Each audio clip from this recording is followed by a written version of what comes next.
Hello everyone, welcome back to my YouTube channel friends. आज के video में हम लोग क्लास 6 की एनसीईआरटी का जो कि ज्योग्राफी सब्जेक्ट को हमने स्टार्ट किया हुआ है उसमें चैप्टर 2 स्टार्ट करेंगे।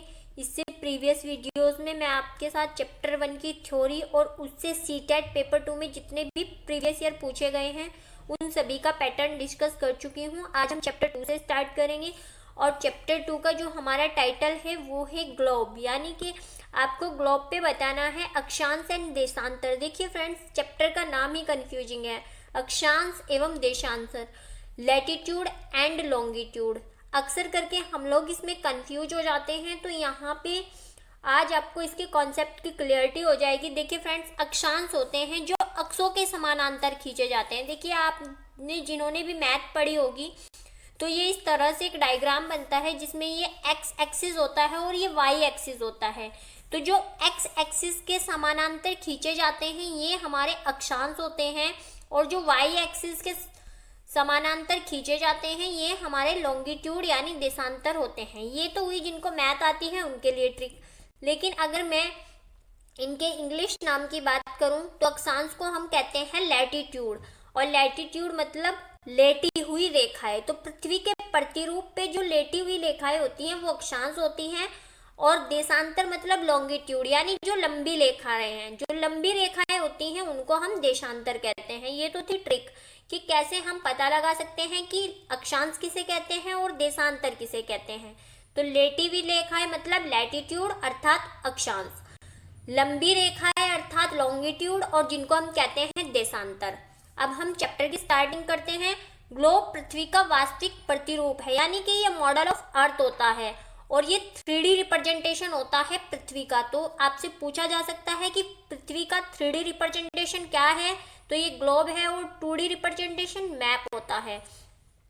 इसके अलावा यहाँ पे कुछ आर्टिफिशियल रेखाएं खींची गई हैं जो कि हमारी पृथ्वी के बारे में जानने में मदद करती हैं, जिनको हम कहते हैं लॉन्गिट्यूड और लैटिट्यूड। लॉन्गिट्यूड मतलब देशांतर और लैटिट्यूड मतलब अक्षांश।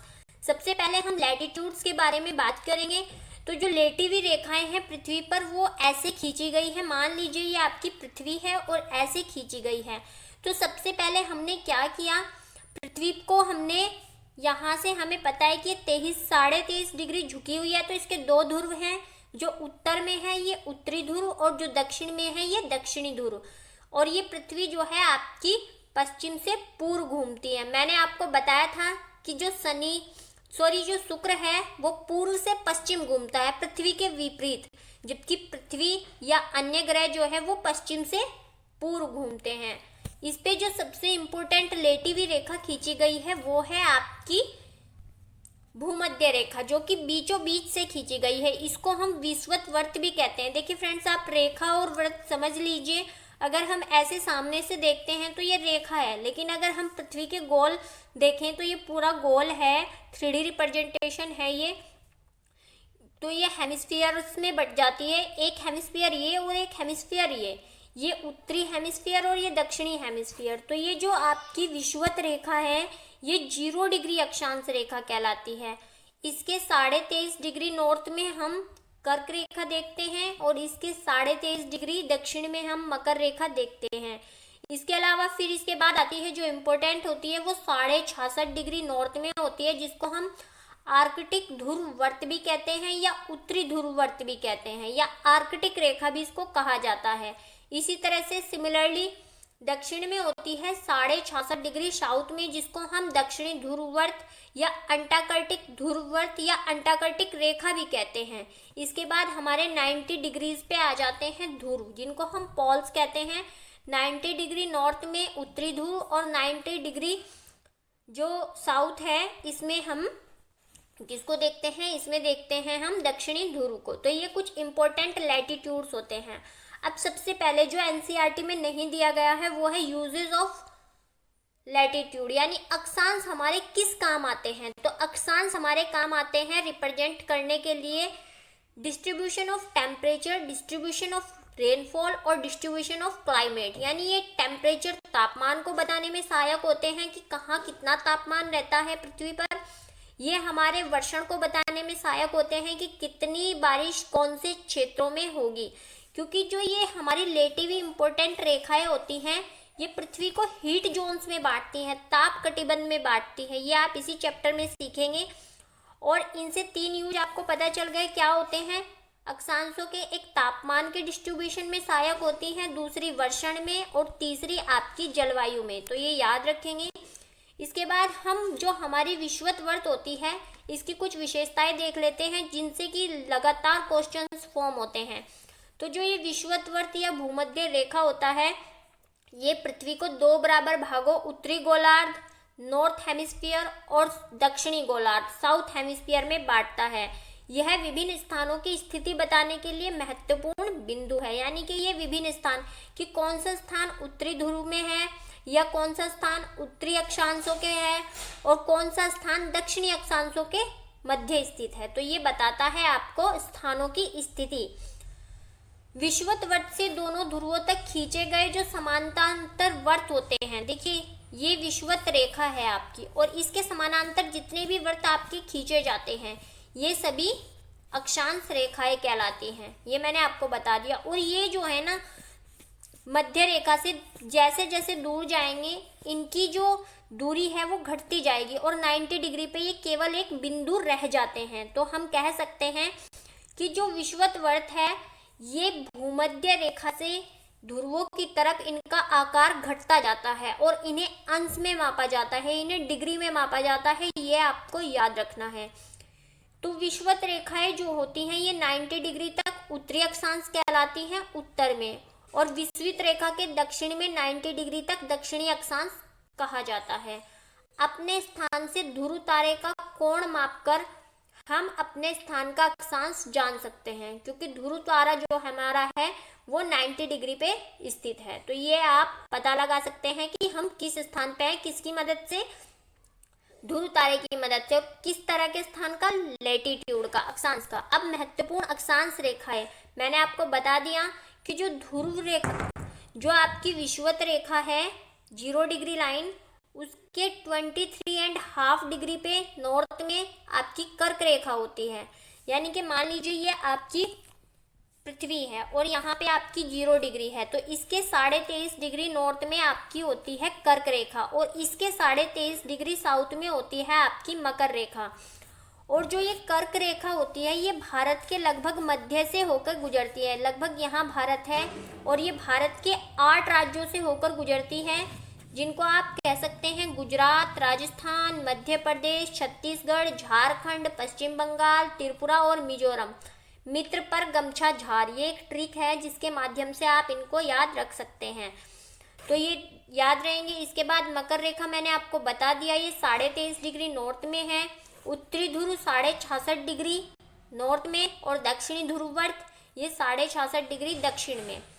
अब जो ये रेखाएं हमारी काल्पनिक रूप से पृथ्वी पर खींची गई हैं ये पृथ्वी को हीट जोन्स में बांटती है। देखिए मान लीजिए पृथ्वी है और यहाँ पे आपने एक 0 डिग्री लाइन खींची हुई है, इसके बाद जो 23.5 डिग्री है नॉर्थ में और जो ये 23.5 डिग्री साउथ में है ये पृथ्वी को एक समान हीट जोन्स में बांटती है। इसके बाद जो आपकी ये 66 डिग्री एंड हाफ ये जो है नॉर्थ में और ये इसी तरह 66 डिग्री एंड हाफ जो है साउथ में, ये भी पृथ्वी को अलग हीट जोन में बांटती है। तो इनको अलग अलग नाम दिए गए हैं जो कि अब हम देख लेते हैं इस डायग्राम में। देखिए यहाँ पे फ्रेंड्स मैंने डायग्राम बनाया हुआ है और ये जो है ये देखिए आपकी ये 0 डिग्री लाइन है और इसके आसपास जो 5 डिग्री तक का क्षेत्र है, 5 डिग्री नॉर्थ और 5 डिग्री साउथ, इसको हम कहते हैं डोल्ड्रम। तो आपसे पूछा जा सकता है डोल्ड्रम की स्थिति 5 degree north to 5 degree south, और इसके जो 23.5 डिग्री नॉर्थ से लेकर 23.5 डिग्री साउथ तक है इसको हम कहते हैं उष्ण कटिबंध। तो ये जो उत्तर में है ये उत्तरी उष्ण कटिबंध और जो दक्षिण में है ये दक्षिणी उष्ण कटिबंध, और जो ये 23.5 डिग्री से 66.5 डिग्री तक होता है ये होता है शीतोष्ण कटिबंध। देखिए पहले उष्ण और शीतोष्ण याद रखिए, फिर इनके साथ उत्तरी और दक्षिणी जोड़ दीजिए। तो ये जो आपके 23.5 डिग्री नॉर्थ से 66.5 डिग्री नॉर्थ तक होता है ये उत्तरी शीतोष्ण कटिबंध होता है। पहले उष्ण आ गया, उसके बाद शीतोष्ण आ गया, और उसके बाद जो 66 डिग्री नॉर्थ से लेकर 90 डिग्री नॉर्थ तक है ये उत्तरी शीत कटिबंध है। और इसी तरह ये दक्षिणी शीत कटिबंध हो जाएगा 66.5 डिग्री नॉर्थ साउथ से लेके 90 डिग्री साउथ तक। यानी कि आप ऐसा कह सकते हैं कि विषुवत वर्त से कर्क जो वर्त है वहां तक आपका उत्तरी उष्ण कटिबंध होता है, और कर्क वर्त से लेकर आपका जो उत्तरी ध्रुव वर्त है वहां तक आपका होता है शीतोष्ण कटिबंध, उत्तरी शीतोष्ण कटिबंध। और जो आपका ये आर्कटिक वर्त होता है इससे और ध्रुवों तक ये उत्तरी शीत कटिबंध होता है। इसी तरह आप नीचे देखेंगे तो ये आपका भूमध्य रेखा से 23.5 डिग्री साउथ तक दक्षिणी उष्ण कटिबंध, फिर 23.5 डिग्री साउथ यानी मकर रेखा से अंटार्कटिक रेखा तक, यहाँ तक होता है आपका दक्षिणी शीतोष्ण कटिबंध। और जो इसके बाद होता है 66.5 डिग्री साउथ से लेकर 90 डिग्री साउथ तक ये दक्षिणी शीत कटिबंध होता है। अब हम इनके बारे में डिटेल से देख लेते हैं कि कौन कौन से हीट जोन हैं और उनकी क्या क्या विशेषताएं हैं। तो सबसे पहला हीट जोन मैंने आपको बताया था उष्ण कटिबंध, फिर शीतोष्ण और फिर शीत कटिबंध। जो उत्तर में है वो उत्तरी और जो दक्षिण में है वो दक्षिणी। तो सबसे पहला कटिबंध होता है आपका उष्ण कटिबंध, जिसको आप कहते हैं टॉरिड जोन। और टॉरिड जोन जो है वो 23.5 डिग्री नॉर्थ से लेके 23.5 डिग्री साउथ के मध्य होता है। और ये जो कर्क से मकर रेखा के मध्य की जो भाग है ना, यहाँ पे सूर्य वर्ष में एक बार जो है ठीक सिर के ऊपर होता है। आप इसको ऐसे समझ सकते हैं कि वर्ष भर जो सूर्य का प्रकाश है ये 23.5 डिग्री नॉर्थ से लेके 23.5 डिग्री साउथ के मध्य जो है वो एक बार बिल्कुल सीधा होता है, यानी 90 डिग्री का कोण बनाता है। इसलिए इस क्षेत्र को सर्वाधिक ऊर्जा जो है वो प्राप्त होती है। इसके बाद आता है आपका टेम्परेट जोन। टेम्परेट जोन मैंने आपको बताया कि 23.5 डिग्री से लेके 66.5 डिग्री तक होता है। फिर चाहे ये नॉर्थ में हो और या फिर साउथ में हो, जो नॉर्थ का होता है वो नॉर्थ टेम्परेट जोन होता है और जो साउथ में होता है वो साउथ टेम्परेट जोन होता है। यहाँ पे आप देख सकते हैं मैंने लिखा हुआ है कि जो आपका टेम्परेट जोन है इसके दो भाग होते हैं, उत्तरी शीतोष्ण कटिबंध कर्क से आर्कटिक रेखा के मध्य और दक्षिणी शीतोष्ण कटिबंध मकर से अंटार्कटिक रेखा के मध्य। और इस क्षेत्र में सूर्य की किरणें जो है वो तिरछी पड़ती हैं। यहाँ तापमान भी मध्यम रहता है। इससे पिछले वाला जो उष्ण था, जो टॉरिड जोन था, वहाँ पे क्या था, वहाँ सूर्य की किरणें सीधी पड़ रही थी और ऊष्मा अधिक प्राप्त होने के कारण तापमान भी अधिक पड़ता था। तो इससे आपको पता चलता है कि जो आपके लैटिट्यूड होते हैं वो आपको तापमान के बारे में बताते हैं। इसके बाद आता है आपका थर्ड जो है वो फ्रिज्ड जोन होता है। जो आपका फ्रोजन जोन होता है ये शीत कटिबंध, ये भी आपका 66.5 डिग्री से लेकर 90 डिग्री तक होता है। और ये जो इसके बीच का क्षेत्र है जो उत्तर में होता है वो उत्तरी शीत कटिबंध, जो दक्षिण में होता है वो दक्षिणी शीत कटिबंध। देखिए फ्रेंड्स, मैं ज़्यादा बार रिपीट इसीलिए कर रही हूँ कि आप ज़्यादा से ज़्यादा सुने और ज़्यादा से ज़्यादा आपको इसके बारे में पता चले। और इसके भी दो भाग होते हैं, जो उत्तर में है वो उत्तरी शीत कटिबंध क्षेत्र और जो दक्षिण में है वो दक्षिणी शीत कटिबंध क्षेत्र। तो आज के वीडियो में हम लैटिट्यूड ही पढ़ेंगे, नेक्स्ट वीडियो में हम लॉन्गिट्यूड पढ़ेंगे और लॉन्गिट्यूड को डिटेल से देखेंगे। देखिए फ्रेंड्स, आपको पता चल गया होगा कि लैटिट्यूड हमारी लेटिवी रेखाएं होती हैं और इनमें से जो है वो कुछ इम्पोर्टेंट हैं जिनके बीच जो है आपके हीट जोन्स बनते हैं। और हीट जोन्स के भी 3 प्रकार होते हैं और इन 3 प्रकारों में प्रत्येक के 2 प्रकार होते हैं, उत्तरी और दक्षिणी। ऐसे आप याद रख सकते हैं छोटी ट्रिक के माध्यम से। और जो आपकी लैटिट्यूड्स होती हैं इनके 3 इम्पोर्टेंट यूज होते हैं। ये 3 इम्पोर्टेंट रिप्रेजेंटेशन हमें बताती हैं, एक distribution of temperature, distribution of rainfall और डिस्ट्रीब्यूशन ऑफ क्लाइमेट। तो फ्रेंड्स, आज के वीडियो में इतना ही। नेक्स्ट वीडियो में हम लैटिट्यूड्स के बारे में लॉन्गिट्यूड्स के बारे में पढ़ेंगे और लॉन्गिट्यूड्स से क्या क्या जो हमारे यूजेस हैं वो निकल के आते हैं वो हम जानेंगे। Thanks for watching the video. अगर आपको मेरा ये इनिशिएटिव पसंद आया है तो लाइक, शेयर और सब्सक्राइब जरूर करें। इसी तरह से हम सीटेट पेपर 2 का कंप्लीट सिलेबस करेंगे। तो वीडियो में और चैनल के साथ बने रहें। Thanks for watching.